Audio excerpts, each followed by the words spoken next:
evening. Welcome to FRC Media News for Thursday, March 22nd, 2018. I'm Donna Mata. Tonight, we have details about Mayor Correa's State of the City address, an update from the developer of the King Philip Mills construction project, and a countdown on days Durfee High School students need to make up due to weather problems and structural problems at the Ellsbury Street campus.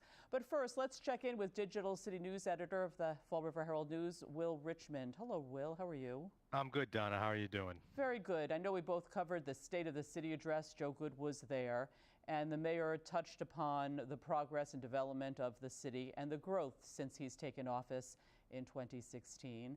And some of the highlights you could perhaps elaborate on are economic development. Why don't we start with that? Sure. Well, the mayor for quite some time now has been touting a new economic development plan for the city. It's no secret at this point that there's been a split between the city and the Fall River Office of Economic Development.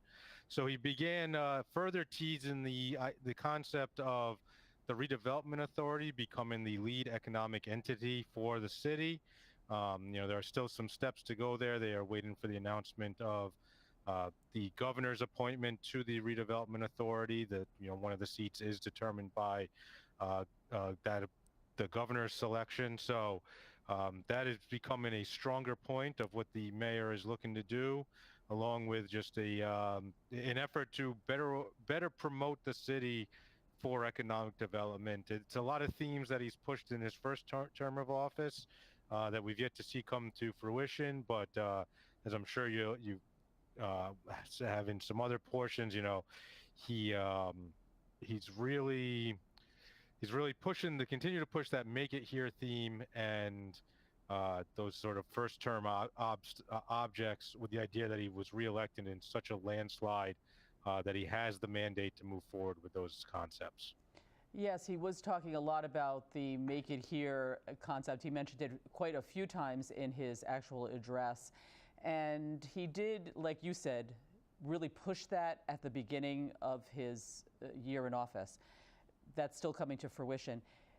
Now, he wants to keep the Economic Development Office within the city. However, some of the opposition is it should be taken over by a nonprofit or a private entity because of the businesses wanting to have some privacy.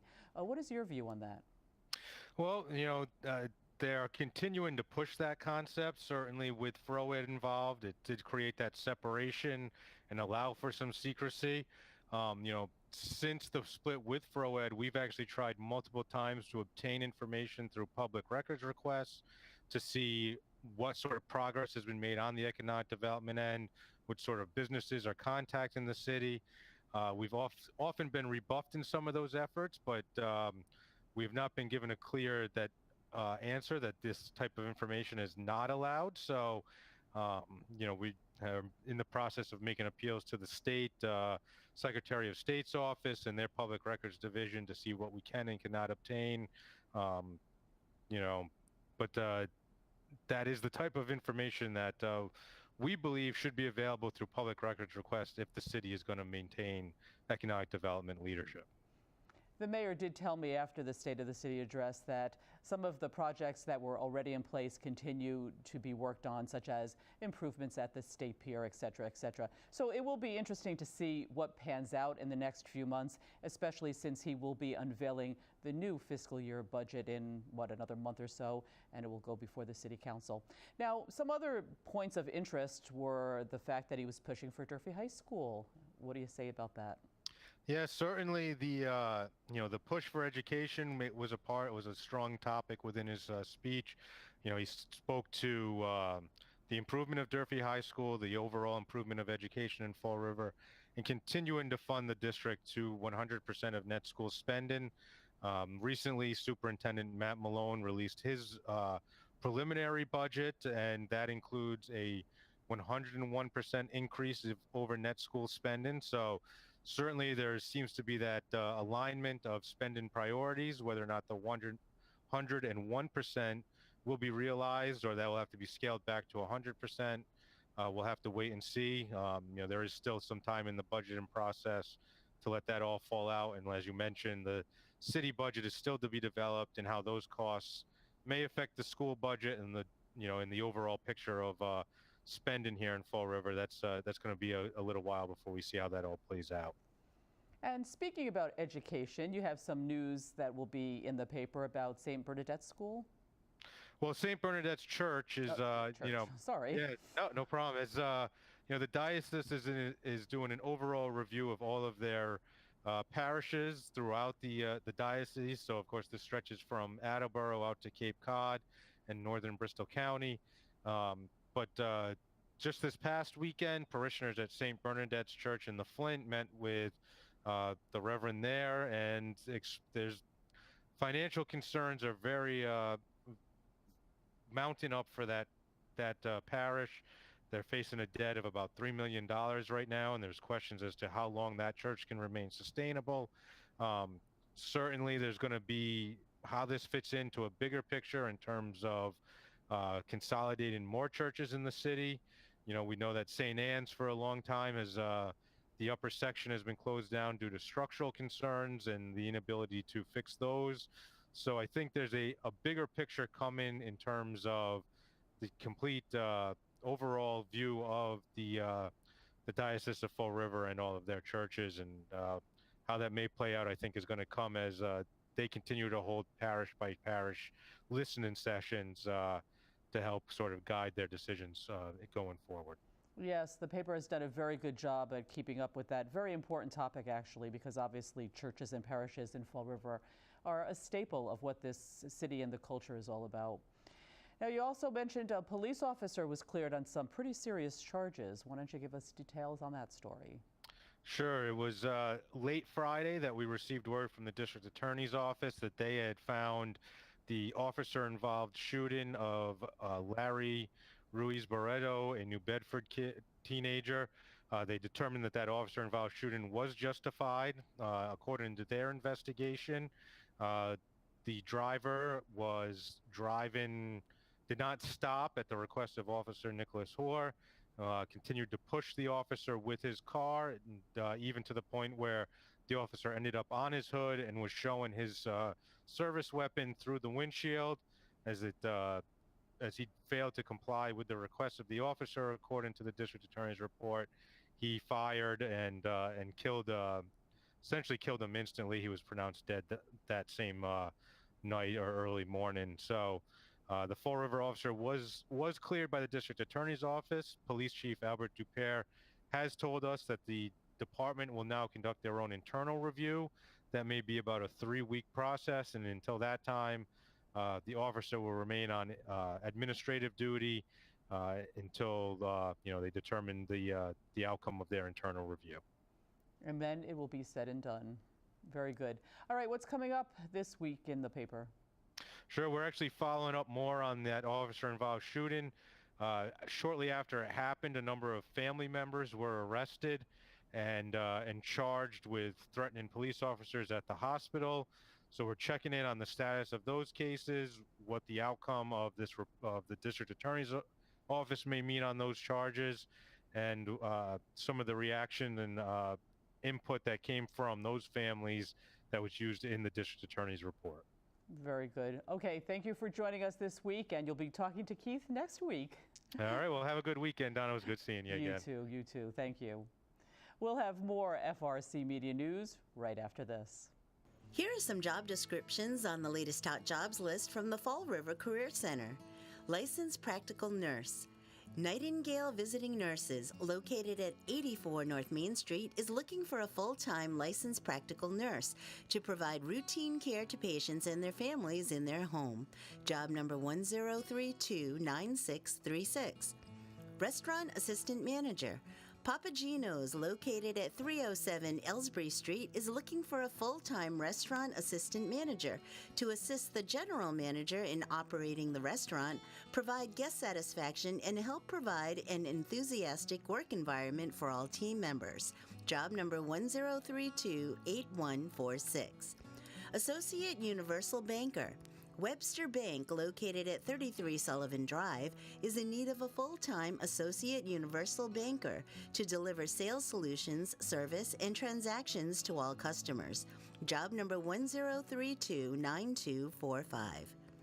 Sears Outlet, located at 133 Mariano Bishop Boulevard, is looking to fulfill the following full-time positions. Merchandise Processor, job number 1033-1335. Lead Commission Sales Associate, job number 1033-1184. Walgreens, located at 369 Plymouth Avenue, is also looking to fulfill the following full and part-time positions. Customer Service Associate, job number 1033-3951. Pharmacy Technician, job number 1033-3972. For more information on these or other positions, visit jobquest.detma.org or call the Fall River Career Center at 508-730-5000. Welcome back. Fall River Mayor Jaziel Correa addressed the City Council, School Committee, and public this week, as we discussed with Will, and he gave his second State of the City address. Here's what he said at the beginning. It has been just over 2 years since taking office as your mayor, the mayor of the great city of Fall River. As we begin a new term, I want to assure all the citizens of Fall River that the Correa administration remains completely focused on continuing our unprecedented turnaround. You voted for, you can clap, that's fine. You voted for continued progress and a commitment to fiscal stability and responsibility, and I promise to continue to deliver. At my last State of the City address, I declared that we have overcome challenges and charted a new course, a course that renews Fall River's central promise, the promise that you and your family can make it here.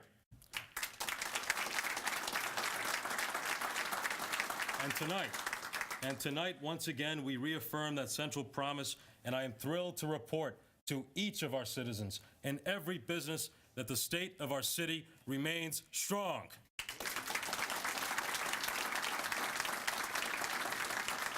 Over the span of my first term in office, Fall River has certainly moved forward. Amazon has found success here in the city, and under the leadership of Hill Camara, Joe Vienna, Tom Pereira, Holly Hill Baptista, and the entire staffs of the BCTC and Career Center, Amazon and many other employers employ thousands of people throughout our region. Thank you to the BCTC Career Centers and wherever. Thank you. The South End has seen an unprecedented revitalization. South Coast Marketplace has opened, welcoming residents and visitors from out of town to the nearly 25 stores, restaurants, movie theater, and, of course, Market Basket. I want to thank business partners Ron Golub and Stephen Cohen for making a $100 million investment in our city and transforming the outdated Harbor Mall site to what is now a bustling shopping and entertainment district within our South End. Thank you.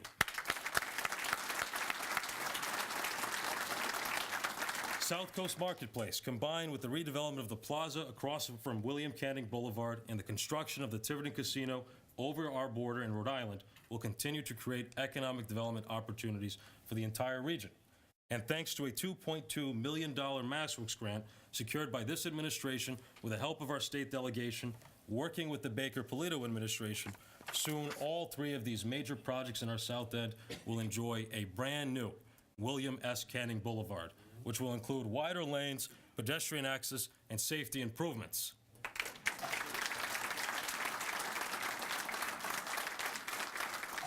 Just last week, another milestone was achieved in our South End. The King Philip Mill project, the King Philip Mill saga, which has plagued that neighborhood for over a decade, has finally come to a successful conclusion and will not only deliver an amazing project, but also the recovery of $195,000 to our city coffers. As promised, the mill complex will be revitalized, including a preservation element of one of the buildings, as well as a demolition component that will, for the first time in generations, open that neighborhood to Cook Pond with green space and water access. FRCMedia News caught up with King Philip Mill developer Robert Kafori after the mayor's speech to get an update on his ongoing plans to turn the abandoned mill into market rate housing. I'll tell you, it's been so far very amazing, and the reason for this is the support of the administration and all the local politicians. Obviously, the neighbors behind my project, which is very, very important. You come to a neighborhood, you have to make sure everyone is happy with what you're doing.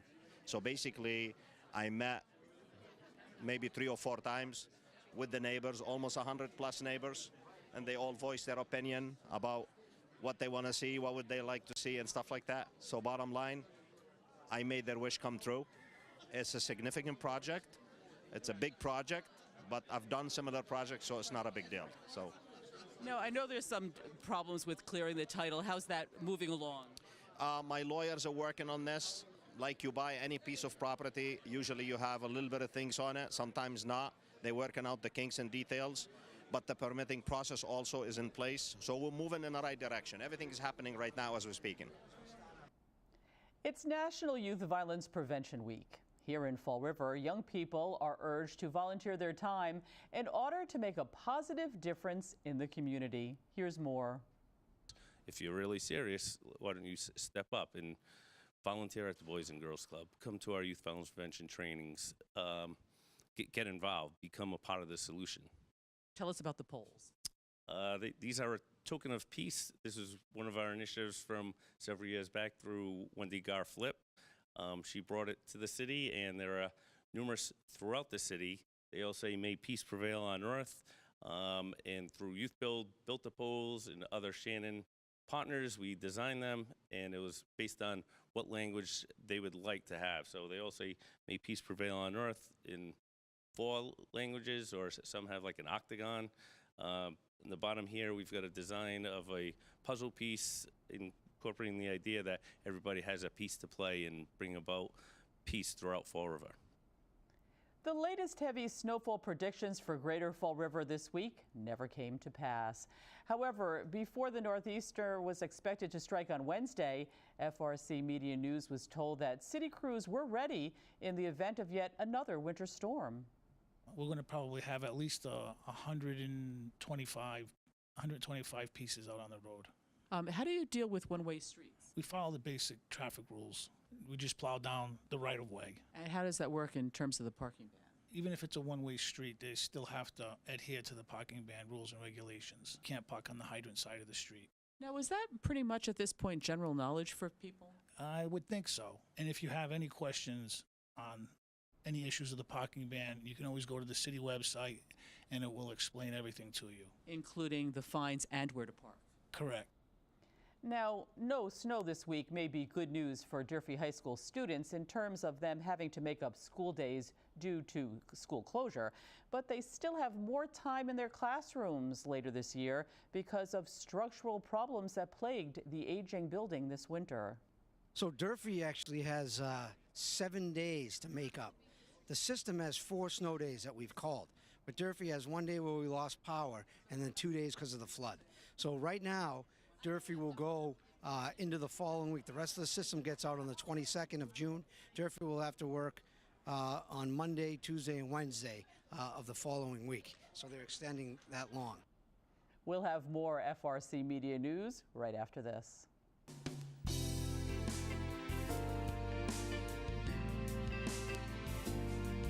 Today on Hot Dogs and Cool Cats, we have these 2 lovely ladies. They're both Portuguese Canadians. Little brown one is Maria. She is a high-energy puppy. She is around 7 months old. She loves toys. She loves other dogs. She loves to play and cuddle and get as much attention as she can. So she would be great with hiking or an active family or somewhere that she can release all this pent-up energy. And the other one, the little tan one, is Tiana. She is a sweet little 1-year-old, totally different than her sister. She's a little more reserved and shy. She needs some time to warm up, but once she is warmed up, she is the sweetest little girl ever. She also likes attention, whether she likes to admit it or not. These guys came together, they were strays, and unfortunately they were restored to us. It would be nice to see them go home together because their personalities seem to offset each other. If not, that's fine. They can survive without each other, but like I said, it would be nice if they could get a home. So today we have Snowflake. He is a 18-month-old neutered male, domestic short hair. He's a beautiful cat, as you can see. He's very affectionate, and he does well with other cats. So if you'd like to come see him, we're at 300 Linwood Street, Fall River, Mass, and we're open every day to the public, 11 to 4. And he, little backstory on him, he was abandoned, and that's how we got him here. And now he's just looking for his forever home.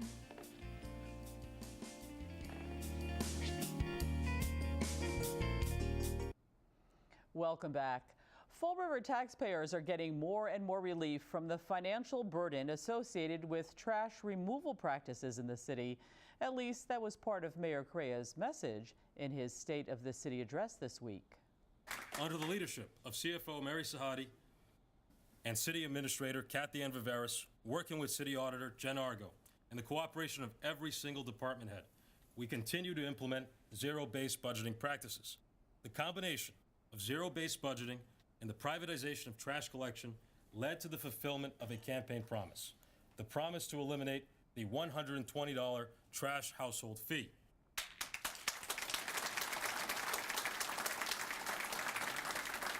The continued focus of this financial team and this administration's commitment to fiscal stability and responsibility will lead to the fulfillment of yet another campaign promise, the promise to eliminate the pay-as-you-throw purple bags. More on what happens to the purple bags will be revealed later in the year, according to Mayor Correa. Now, Fall River businesses are in the process of making the city dementia-friendly, thanks to the efforts of Bristol Elder Services Incorporated. Chief Financial Officer Nancy Munson says employees continue to be trained on how to deal with customers stricken with this mental illness. It is in place. We've been to 40 or 50 places, and we've educated about 900 to 1,000 employees in the city. And your eyes are saying that's incredible, but there are so many businesses and people left. We are doing our first public session at the library in April, and this will be the time for the general public to just sign up and come and hear what we have to say about those simple signs to recognize what people need to stay without frustration, without the stigma of living with dementia.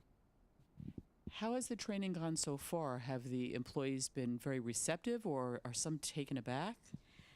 It's interesting you use the word taken aback. I think that when we go out, people don't know what to expect.